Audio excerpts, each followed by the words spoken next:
یا ایھا الذین آمنوا اذا تداینتم بدین، اے لوگو جو ایمان لائے ہو، جب آپس میں ایک مقرر مدت تک قرض کا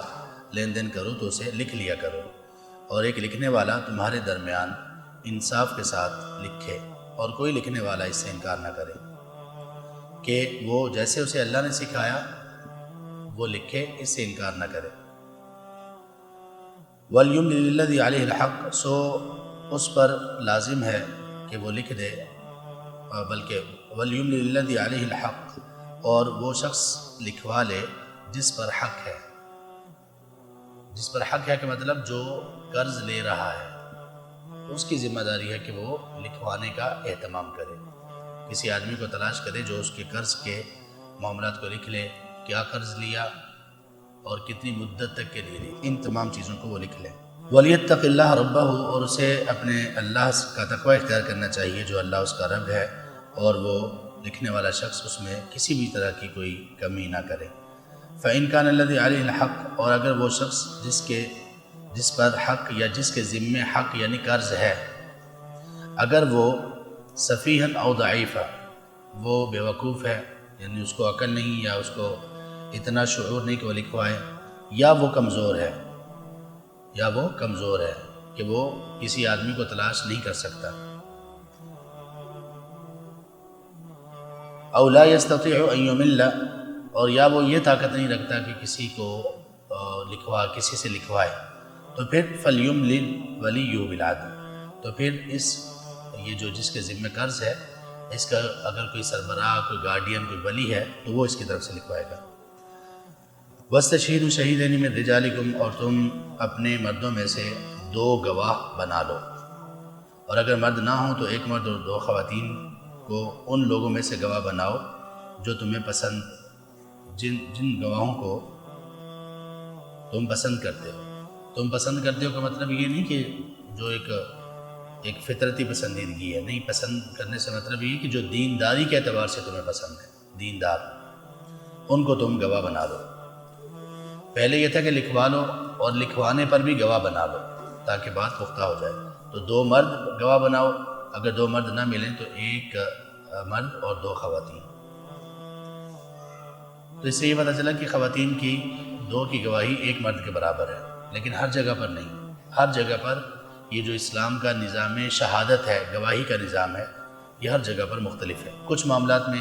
اکیلی عورت کی گواہی بھی کافی ہے، اور اس کے مقابلے میں 100 مرد بھی گواہی دیں تو وہ ناقابل قبول ہے، جیسے رضاعت کے معاملے میں، دودھ پلانے کے معاملے میں۔ نبی صلی اللہ علیہ وسلم کے دور میں ایک کیس آیا، ایک لڑکے اور لڑکی کی شادی ہوئی، تو ایک خاتون کو پتہ چلا تو وہ آپ صلی اللہ علیہ وسلم کے پاس آئی اور کہا، اللہ کے رسول، میں نے تو ان دونوں کو دودھ پلایا ہے، یعنی ان کا تو نکاح نہیں ہو سکتا، یہ تو آپس میں رضاعی بہن بھائی ہیں۔ تو پھر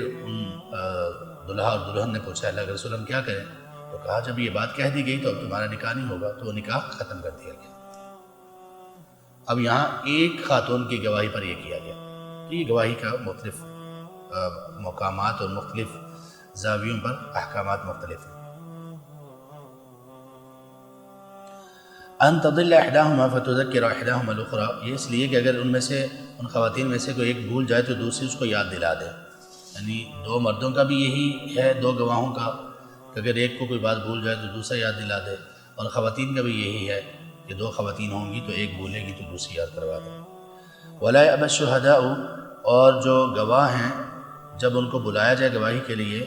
تو وہ انکار نہ کریں، اور نہ ہی تم اکتاہٹ محسوس کرو کہ تم لکھو، تم قرض اور لین دین کو لکھو، اگرچہ وہ چھوٹا لین دین ہو یا بڑا، 1 مدت تک، یعنی 1 مدت تک جو تم نے لین دین یا قرض کا لین دین کیا تو اس میں چھوٹی چیز ہو یا بڑی اس کو لکھو، یعنی 1 روپیہ لکھنا چاہیے، جو قرض کا معاملہ ہے اس میں لکھے بغیر نہیں کرنا چاہیے کچھ۔ یہ چیز یعنی اس طرح سے لکھنا یہ زیادہ انصاف والا ہے اللہ کے ہاں، اور زیادہ گواہی کو قائم رکھنے والا ہے، اور یہ زیادہ قریب ہے کہ تم کسی طرح کے شک میں نہ پڑو۔ جب آدمی زبانی کلامی جب پیسے کسی کو دیتا لیتا ہے تو پھر اس میں شکوک و شبہات پیدا ہونے کے خدشات ہوتے ہیں، اگر لکھ لیا جائے تو پھر ایسا کچھ نہیں ہوتا۔ الا ان تکون تجارۃ حاضرۃ تدیرونها بینکم، ہاں ایک صورت ایسی کہ اس میں تمہیں لکھنے کی ضرورت نہیں ہے، وہ کیا؟ وہ یہ کہ جب تم وقتی طور پر حاضر تجارت کر رہے ہو۔ اس کا کیا مطلب؟ اس کا مطلب یہ کہ آپ دکان پر گئے ہیں، آپ نے پیسے دیے، چیز لے لی، تو اس کو لکھنے کی ضرورت نہیں ہے۔ تدیرونہا بینکم، یہ وہ تجارت کہ جو تم اپنے ہاتھوں کے درمیان اس کو گھماتے ہو، یعنی فوراً ہی وہ تجارت کر رہے ہو۔ فلیس علیکم جناح، تو تب تم پر کوئی گناہ نہیں ہے کہ تم اس کو نہ لکھو۔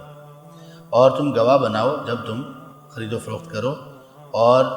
تکلیف نہ پہنچائی جائے لکھنے والے کو اور نہ ہی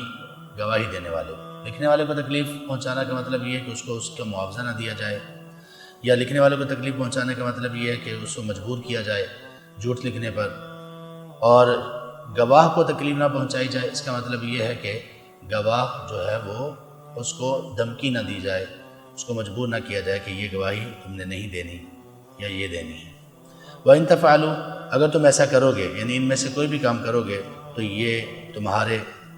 ذمے ایک فسق اور نافرمانی ہوگی، اور تم اللہ تعالیٰ کا تقوی اختیار کرو، اور اللہ تمہیں سکھاتے ہیں، اور اللہ ہر چیز کو خوب جاننے والے ہیں۔ تو لین دین میں، قرض وغیرہ میں معاملات خراب تب ہوتے ہیں جب ان کو نہ لکھا جائے، اس لیے اس کو چھوٹا نہیں سمجھنا چاہیے۔